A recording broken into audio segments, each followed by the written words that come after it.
Metal Gear Solid Portable Ops was a nice bone to throw to the PSP fanbase, but it never felt like more than a side story. Now, Kojima is putting his full might behind the newest portable title, Metal Gear Solid Peace Walker, which continues the story of the Elder Snake post-MGS3. Is it really the next critical piece of the Metal Gear saga, or should you let it walk on by?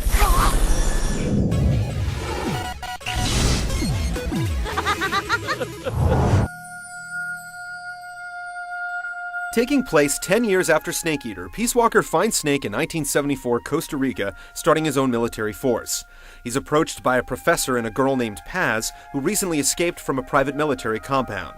They ask him to uncover the group's plans and force them out of the region, offering an offshore base of operations in return.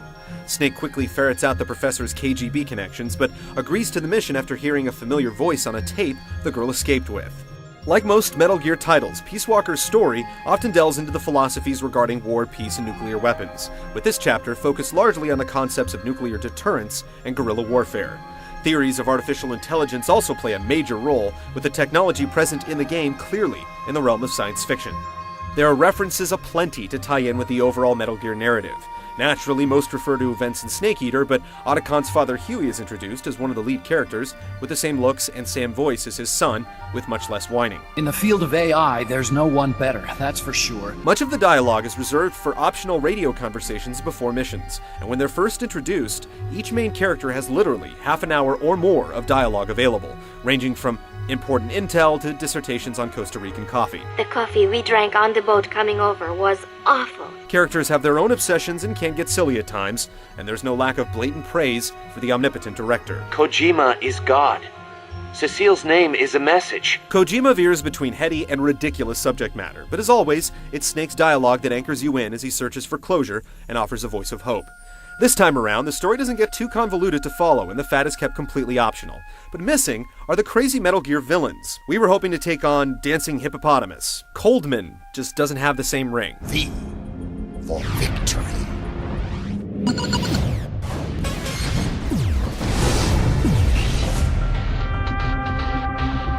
Peace Walker's missions are broken into separate bite-sized chunks, roughly 15 to 20 minutes long, and boss fights are always presented as separate missions. This not only suits the PSP better, but it also makes it easier to bring in other players and retry missions for better scores. Before each mission, you have to decide what weapons, gear, and camo to bring, and later on, new outfits like the sneaking suit save different loadouts to reduce inventory management. In addition to the 26 story missions, there are numerous extra ops. Often timed, these include score attacks on target ranges, finding and retrieving classified documents, and extra boss fights. Most reuse areas from the main game, but provide quick pick-up-and-play goals.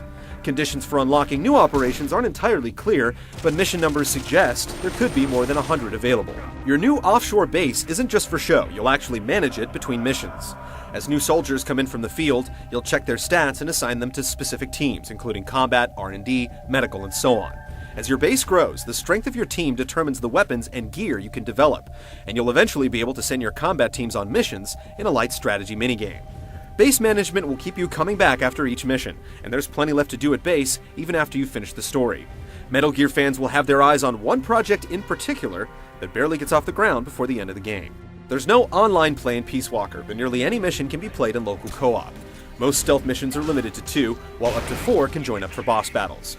Players can borrow weapons and items from co-op partners, or march in snake formation, where one player controls movement while the other watches the flanks. Cardboard boxes, jokingly called love boxes, are now designed for 2, and teams can boost each other over walls. The real trick is finding a friend to be sneaky with, but it's fun to replay missions and toy with the enemy too. Versus play won't hold your interest nearly as long. The run-of-the-mill modes include Deathmatch, Capture the Quetzal, and Base Capture. Up to 6 can play, but the small maps, auto-aim function, and exploitable stun attacks don't make for thrilling competitive play. Peace Walker does, however, include some other nifty connection features, which lets you trade staff and items with friends, or recruit extra soldiers by searching for wireless access points.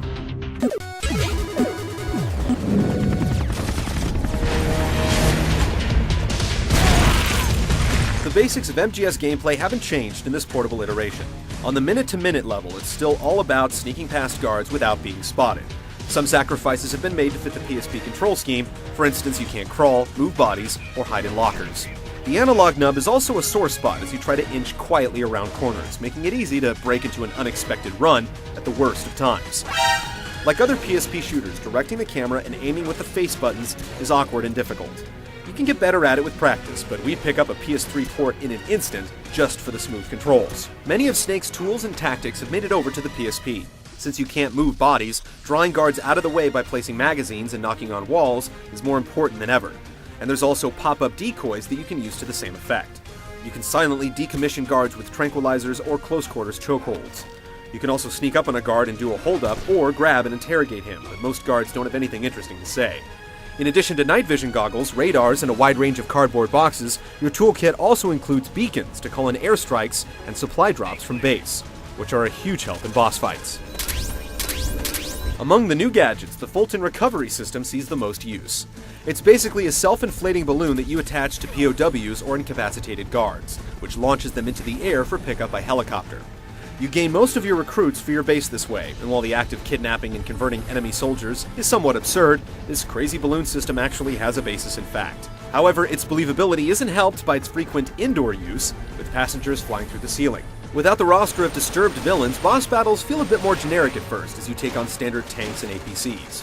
While you may be tempted to prove your prowess by taking out a tank single-handedly, the better strategy involves targeting surrounding troops. Once they're dealt with, the commander will pop out, allowing you to attack him directly and nab the vehicle for your troops. Robotic adversaries later on are clearly built with co-op in mind, as they're absolutely massive, and defeating them can take a solo player 10 minutes or more with multiple supply drops. Like the earlier battles, there's a trick to dealing with the AI vehicles, as you can salvage parts, weapons, and AI functions for your own top-secret weapon, encouraging you to alter your attack strategy based on what you want. While it may be tempting to put down the PSP when a cutscene starts up, the ones in Peace Walker have a fair share of interactive moments. Some simply let you zoom in and examine a scene with more detail, but there are some QuickTime events sprinkled in, including some where you actually aim and shoot.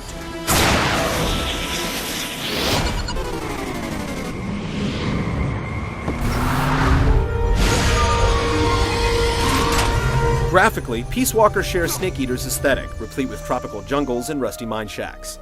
The game looks good in general, but where it truly impresses is with its gargantuan bosses, the biggest of which are the size of several buildings. Cutscenes are presented as animated comics in the traditional hand-painted style that often graces MGS box art. It looks slick for what it is, but it's hard not to feel like Snake is missing out on a few dramatic stunt scenes. It would be an absolute disservice to play Peace Walker without headphones, as the audio drives much of the atmosphere.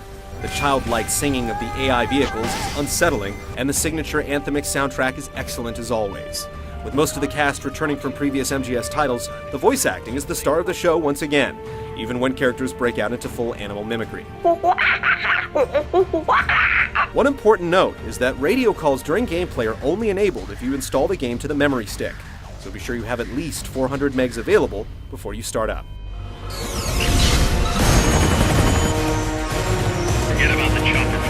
While we miss the crazy bad guys and refined controls, Peace Walker definitely lives up to the Metal Gear name.